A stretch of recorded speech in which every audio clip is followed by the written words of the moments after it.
Assalamualaikum warahmatullahi wabarakatuh. Bismillahirrahmanirrahim. Alhamdulillahi rabbil alamin. Wassalatu wassalamu ala asyrafil anbiya'i wal mursalin Sayyidina Muhammadin wa ala alihi wa sahbihi ajma'in, amma ba'du. Rabbi syrah li sadri wa yassir li amri wahlul 'uqdatam min lisani yafqahu qawli. Sahabat-sahabat sekalian, kembali kita dipertemukan pada kesempatan kali ini, di mana pertemuan ini kita akan membahas tentang hal-hal yang terkait dengan mandi itu sendiri. Namun sebelumnya, terlebih dahulu kami mengajak kepada sahabat-sahabat sekalian untuk sama-sama mengirimkan surah Al-Fatihah kepada muallif kitab ini dan juga kepada pendiri kampus kita Universitas Al-Asy'ariyah Mandar, Profesor Dr. Kiai Haji Sahabuddin. Ala hadhihin niyyah Al-Fatihah. A'udzubillahi minasyaitonir rajim. Bismillahirrahmanirrahim. Alhamdulillahirabbil alamin. Iyyaka na'budu wa iyyaka nasta'in. Ihdinas siratal mustaqim, siratal ladzina an'amta 'alaihim. Bismillahirrahmanirrahim. Faslun, satu fasal, fi mujibil ghusli, membahas tentang perkara hal-hal yang mewajibkan seseorang mandi. Wal ghuslu lughatan sailanul ma'i 'ala syai'i mutlaqan. Mandi secara bahasa ialah sailanul ma'i, mengalirnya air kepada sesuatu secara mutlak. Wa syar'an, secara istilah, sailanuhu ala jami'il badani biniyatin maksusatin, mengalirnya air kepada seluruh anggota tubuh dengan niat yang tertentu. Jadi ada niat yang diwajibkan untuk membaca ketika kita mengalirkan air kepada seluruh anggota tubuh kita. Walladzi yujibul ghusla sittatu asya'a, yang mewajibkan mandi, perkara-perkara yang mewajibkan mandi ada 6 sesuatu. Salah satu minha tashtariku fiha ar-rijalu wan nisa'u. 3 diantaranya dari 6, 3 diantaranya itu sama-sama bisa terjadi bagi laki-laki maupun perempuan. Jadi dari 6 perkara yang mewajibkan seseorang mandi, ada 3 perkara di mana hal itu bisa saja terjadi pada laki-laki maupun perempuan. Yang pertama, iltiqaul khitanaini, bertemunya 2 kemaluan khitan, bertemunya 2 khitan ya. Jadi khitan ini adalah 2 kemaluan antar bagi laki-laki maupun perempuan, di mana ada batasan-batasan khitan. Itu ya. Ya, jadi kalau batasan ukuran khitan itu biasanya sesuatu yang telah dipotong atau bagian kepalanya. Nah, ini bagi laki-laki ya. Sementara bagi perempuan mungkin bagian agak ke dalam sedikit, dimana ketika seorang perempuan itu yang di khitan. Jadi ketika keduanya itu bertemu, maka itu diwajibkan mandi bagi laki-laki maupun perempuan. Wa yu'abbar an hadzal iltiqa'i bi ilajin hayyin wadihin. Diibaratkan iltiqa ini yaitu masuknya kelamin laki-laki yang hidup, wadihin, yang memiliki kemaluan yang jelas, ghayyaba hasyafata dzikri minhu aw qadraha, atau memasukkan kira-kira pucuk zakarnya dari seseorang yang terputus zakarnya ke dalam lubang farji. Jadi bagi yang terputus ataukah terpotong kemaluannya, itu diperkirakannya itu masuk ke dalam, maka itu juga sudah masuk dikategorikan wajib mandi. Nah, gitu ya. Jadi sudah jelas tidak termasuk diantaranya ketika kedua kemaluan laki-laki maupun perempuan itu hanya menempel. Nah, kalau hanya sekedar menempel, maka itu tidak diwajibkan mandi. Nanti diwajibkan mandi ketika dua batasan khitan kemaluan laki-laki maupun kemaluan perempuan yang bertemu. Nah, sekali lagi, kalau hanya sekedar nempel saja, nah, jadi itu belum dikategorikan wajib mandi. Apakah air maninya keluar atau tidak? Ketika sudah bertemu dua khitan itu, maka itu diwajibkan mandi. Sekali lagi, keluar atau tidak maninya, maka itu tetap masuk dalam kategori wajib mandi. Wa yasirul adamiyul mulaja fihi junuban. Maka perbuatan tadi bagi seseorang masuk dalam kategori dinamakan junub. Bi'ilaji ma dzukira, dengan masuknya apa yang telah disebutkan tadi. Ammal mayitu fala yu'adu ghusluhu. Adapun bagi mayit, maka tidak diwajibkan untuk mandi kembali ketika masuk ke dalamnya. Itu ya. Jadi ketika ada kemaluan laki-laki, misalnya ya, kemudian memasuki kemaluan perempuan di mana yang perempuan ini seorang mayit, maka mayit tersebut tidak wajib mandi. Tidak wajib mandi, tetapi dia wajib mandi karena mayitnya, bukan karena masuknya hasyafah ke dalam kemaluan mayit yang meninggal. Wa ammal khunsal mushkilu fala ghusla alaihi bi'ilaji hasyafatin. Adapun khunsa atau seseorang yang memiliki kelamin ganda yang dua-duanya berfungsi, maka tidak wajib mandi atasnya dengan masuknya hasyafah, wala bi'ilaji fi qubulihi, dan tidak dengan masuknya hasyafah di zakar itu pada kubulnya. Yang kedua, wa minal mushtaraki inzalu ay khurujul mani. Perkara yang kedua yang mewajibkan seseorang mandi ialah keluarnya mani min syakhshin, dari seseorang, bi ghairi ilajin, tanpa adanya perbuatan yang memasukkan. Ya, jadi ini berbeda dengan yang pertama.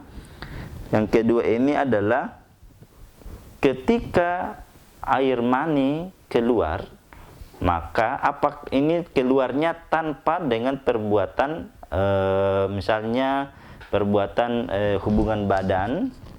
Wa in qallal maniyu, meskipun mani itu sedikit, kaqatratin, misalnya satu tetes saja, itu tetap masuk dalam kategori wajib mandi.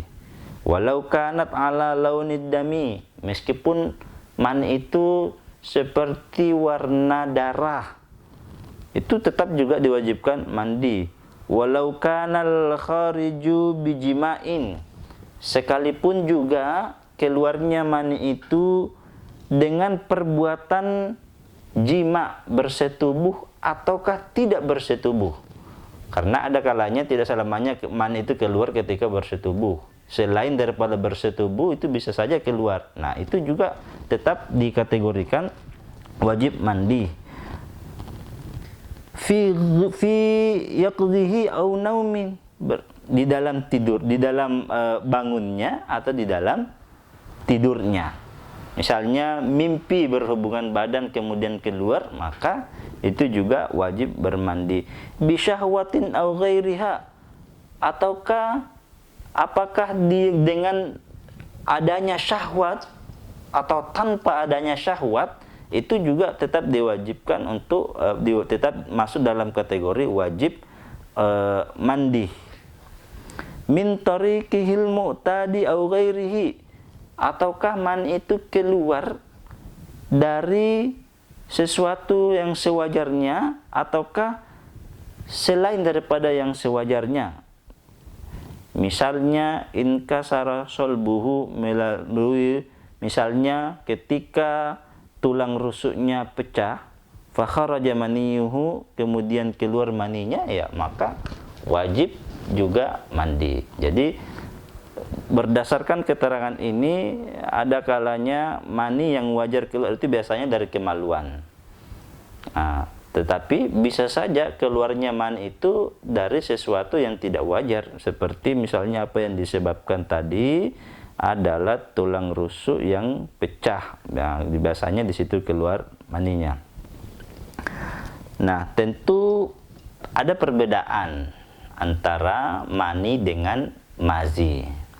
Ada beberapa ciri-ciri dan ketentuan-ketentuan yang biasa kita disebutkan di dalam kitab yang lebih tinggi. Misalnya di antara ketentuan mani itu, dia keluarnya muncrat.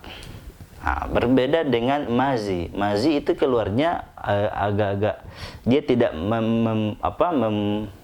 muncrat ya. Itu perbedaannya. Kemudian perbedaannya, mani ketika keluar itu seseorang dalam keadaan merasa nyaman. Beda dengan mazi, ada kalanya dia keluar sendiri. Apakah di saat merasa keenakan atau tidak, itu biasa juga keluar. Kemudian yang ketiga, perkara yang mewajibkan seseorang mandi ialah al-mautu, meninggal, illa fis syahidi, kecuali orang yang mati syahid.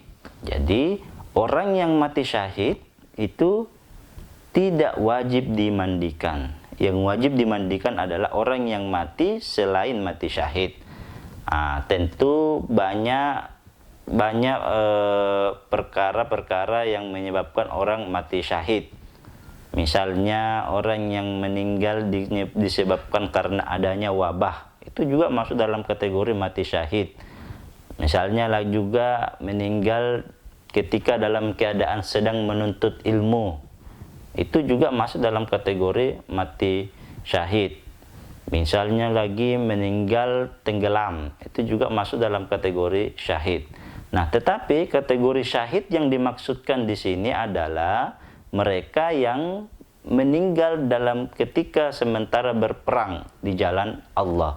Inilah yang dimaksud yang tidak perlu dimandikan. Sementara syahid, kategori-kategori syahid yang selain daripada yang meninggal meninggal sementara berperang di jalan Allah, tetap wajib dimandikan meskipun dia mati syahid. Tetapi karena syahidnya bukan disebabkan karena berperang di jalan Allah, maka dia tetap wajib dimandikan. Selanjutnya, wasalasatu takhtassu bihan nisa'u. Yang ketiga selanjutnya lagi, ini perkara hanya terjadi bagi wanita, tidak terjadi pada laki-laki. Jadi 3 perkara yang pertama itu terjadi bagi laki-laki maupun perempuan. Sementara 3 perkara yang akan kita bahas selanjutnya itu hanya terjadi bagi perempuan. Apa itu yang pertama? Adalah al-haidu, ketika wanita dalam setelah haid. Maka apa yang dimaksud dengan haid? Adamul khariju min imra'atin, darah yang keluar dari seorang perempuan ketika sampai usianya 9 tahun. Bagaimana dengan keputihan misalnya? Maka keputihan ini dia tidak masuk dalam kategori darah haid. Jadi tidak wajib mandi. Beda dengan haid. Yang kedua adalah nifas. Dia juga diwajibkan mandi. Apa itu nifas? Ialah darah yang keluar setelah seseorang melahirkan. Maka dia wajib mandi qat'an, tanpa adanya perbedaan pendapat di kalangan ulama. Yang ketiga, wal wiladatu. Wiladatu ialah orang yang telah melahirkan. Nah, melahirkan di sini baik yang sudah anaknya sudah berwujud manusia ataukah berupa segumpal darah. Misalnya orang yang keguguran di mana anaknya belum berwujud manusia tetapi sudah segumpal darah, maka mereka tetap diwajibkan mandi ketika anak itu keluar. Jadi anak yang keluar itu baik sudah berwujud manusia ataukah masih dalam bentuk segumpal darah atau keguguran, maka mereka juga diwajibkan mandi al-mashubatu bil balali, yang disertai dengan wujud air. Maka wajib dimandi qat'an. Ini tanpa adanya perbedaan pendapat, semua sepakat ulama, anak yang dalam keadaan terdapat basah di anak itu yang keluar, itu sepakat ulama. Sementara anak yang keluar tanpa ada yang basah itu juga diwajibkan mandi fil asahi, menurut pendapat yang lebih sah. Maksudnya terjadi perbedaan di kalangan ulama bagi anak yang keluar tanpa ada basah itu apakah dia juga wajib mandi atau tidak. Tetapi menurut pendapat yang paling sah wajib mandi.